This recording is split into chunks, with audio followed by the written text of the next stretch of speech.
Incoterm 2020. Explain the basics for beginners and easy to understand Group C and Group D. Hello, we are Avail Logistics. Think of Avail as another word for help. Today we will continue to discuss this topic Incoterms 2020. There are 11 types of Incoterms, and they are classified into 4 groups, E, F, C, D. We have already made a video for Group E and Group F. If you have not seen our video yet, please check the link below, but for now, let's see how Group C and Group D works. First, let's understand what Incoterms are. Incoterms are a series of universal commercial terms that sellers and buyers of goods agree to during international transactions. Each commercial term includes a standard list of risks, costs, and responsibilities. Fact: Incoterms is an acronym that stands for International Commercial Terms. We will explain 2 groups in this topic, Group C and Group D. Group C, which contains 4 trade terms: CPT, carriage paid to; CIP, carriage and insurance paid to; CFR, cost and freight; and CIF, cost, insurance and freight. Under CPT, the seller is responsible for export requirements and carriage, but does not need to pay for insurance.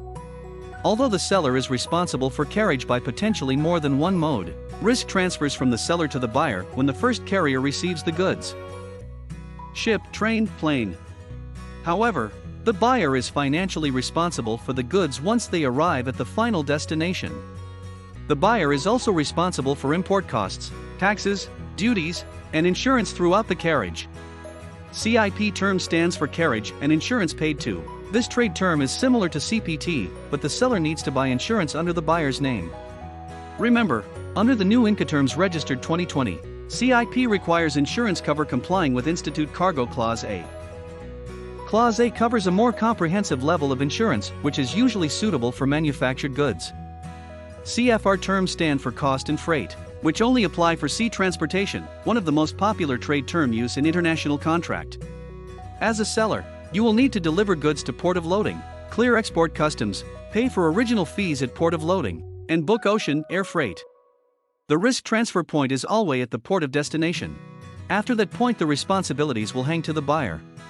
As a buyer, you will need to pay for the destination fee, clear import customs, tax, and delivery to your destination.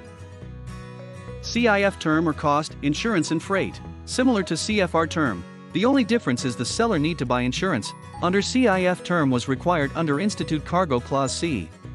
As we mentioned before, Clause A covers a more comprehensive level of insurance, all risk, subject to itemized exclusions. Where Clause C would be cheaper and cover less number of listed risks, subject to itemized exclusions. To help you not to get confused between CPT and CFR, we will compare them. Mode of transport: CFR only can apply for sea, when CPT is more flexible and can apply for all kinds of transportation, sea, air, or multimodal. Risk transfer point: under CFR the risk transfer point is the port of destination, while with CPT risk transfer point is CFS or container yard. Up next, Group D, which contains 3 trade terms. DDU, delivered at place unloaded; DAP, delivered at place; DDP, delivered duty paid. DPU, delivered at place unloaded. The seller bears the costs and risks arising at origin, packing, loading, export clearance, freight, unloading at destination, and delivery at the agreed point. The buyer is responsible for import clearance procedures. DAP, delivered at place. The seller bears all the costs and risks of the operation apart from import clearance and unloading at destination, all costs at origin, freight, and inland transport. The buyer is only responsible for import clearance and unloading. This Incoterm is valid for all means of transport. Insurance is not mandatory, but if taken out, the seller bears the cost. The last trade term we will talk in this topic is DDP, delivered duty paid. The seller bears all costs and risks from packing and checking in their warehouses to delivery at final destination, including export and import clearance, freight, and insurance if taken out. The buyer only has to receive the goods and usually unloads them, although this can also be done by the seller. This Incoterm is the exact opposite of EXW. The seller bears all the costs and risks. Thanks for watching.